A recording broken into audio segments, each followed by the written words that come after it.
Today we're in Psalm 29, and we are on the last day of November 2021, entering into the last month. I was planning the new year yesterday, and I just can't wrap my brain around the number 2022. I can't believe we are already approaching that particular year, and I don't know why that one is striking me so much, but it is. Well, Psalm 29 is a psalm in which David is declaring and celebrating God in his majesty and in his power. It's a psalm that attributes great glory and strength and magnitude to God, and then unfolds what that strength looks like, and using metaphors of nature, and in particular water. We're going to get into that, but it's almost like David is tracking a thunderstorm across the Mediterranean, and then up north into Lebanon, and then down south into the wilderness. And he's seeing in that thunderstorm attributes of the majesty and the power of God. There's something else you want to know about this psalm, and that is that the enemies of Israel, which surrounded them on the north and on the east and the south, and to some degree the west, but of course the Mediterranean border is on the west, the waters. But the enemies of Israel had pagan gods, false gods, and they were the gods of water. They were the gods of produce and fruitfulness, and the gods of fertility. And so when David in this psalm attributes to God the power over the water and the power over the cedars, which are representations usually of nations and of strength and of human strength, and when he attributes to God the power over the calf and the wildlife that is reproducing, and the floods on the earth, what he's really doing is putting down the gods of the surrounding enemies, and he's exalting the God of Israel, the true God, the one God of all creation. And so with that context, look at with me just the first maybe 4 verses. Give unto the Lord, O ye mighty. That literally is the sons of God. So some translations say heavenly beings, but I think David is really calling anybody that belongs to God to worship. It's a call to worship. Give unto the Lord, O ye mighty. Give unto the Lord glory. The word glory is a tough word for us to wrap our brains around, but it is the raw word. The root word is weight.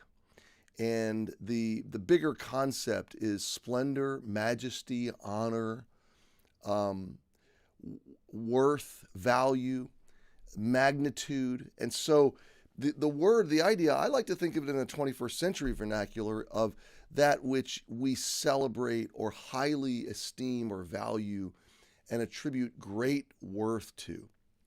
It's connected to the word worship, which we studied in church not long ago, is the words worth and ship, attributing great worth.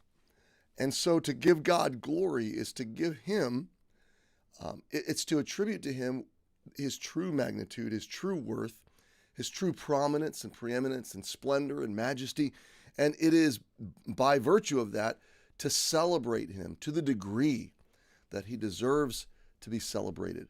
Now, I don't know how you start your day, but it's not a bad idea to start your day just the way David starts it in Psalm 29:1. Give unto the Lord, O you mighty. Give unto the Lord glory and strength. Now, I want to dig there for just a minute. The word strength.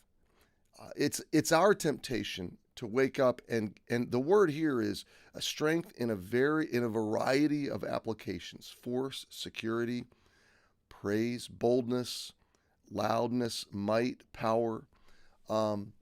So what did you wake up attributing strength to? Maybe we attribute strength to world leaders. Maybe we attribute strength to natural events like the COVID crisis. Maybe we attribute strength to certain individuals in our lives that are influential or that seem to hold the power, maybe over our jobs. Maybe we attribute strength to circumstances. What has power over you? What has power in you? Well, David says, begin by giving and attributing and connecting in your heart and mind that first of all, the true magnitude and splendor and beauty and majesty of God, but also begin with attributing to him the ultimate strength, the ultimate power, the ultimate sovereignty. Really, one of the things you're going to see in all 11 of these verses is that David is celebrating the sovereignty of God. Now, let me just park there. And he continues in verse 2. Let's go ahead and read verse 2.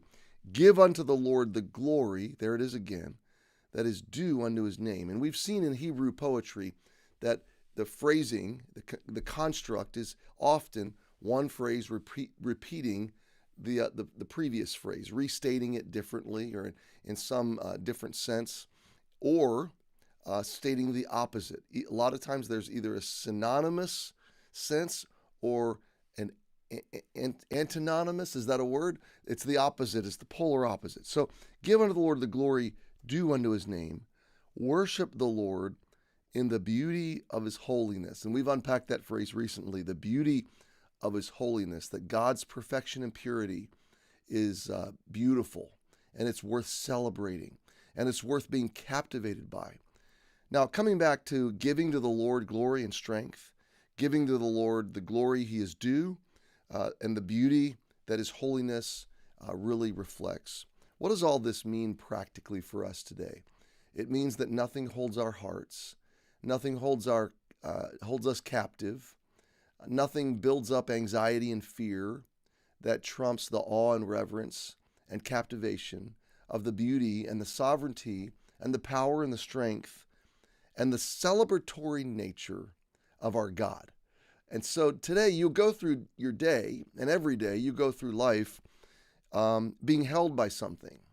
And if you're not careful today, you'll be held by anxiety, you'll be held by concern, you'll be held by whatever the talk radio or podcasts or news radio or news TV tells you to be worried about. Maybe you'll be worried about the next COVID variant. Maybe you'll be worried about the next political election. Maybe you'll be worried about the next terrorist attack or the next unfolding drama, the next crime spree. You can't turn on the news for about 30 seconds and they're going to fill your head with everything that you need to be consumed with and attribute strength to, attribute awe and fear and terror, be terrified of. There's going to be a million things. Maybe you'll be terrified of a doctor's appointment. Maybe you'll attribute strength to a particular burden or trial that is captivating you or holding you hostage or burdening you or weighing you down. And all of this is liberty. David is saying, worship God. And when you worship God, and when you elevate God in your life, when you upsize the magnitude of your Lord, you, by virtue of that fact, you downsize the magnitude of your challenges and your enemies and your problems. In a sense, David was saying to a nation, when we elevate our God and realize he is sovereign and he is true God over all of our enemies, it downsizes all of our enemies to the east and west and north and south, and it downsizes the magnitude of the false gods that we might be tempted to fear. You see,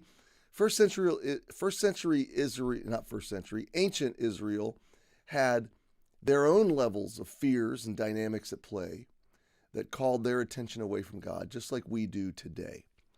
They were different dynamics, but they were the same problems.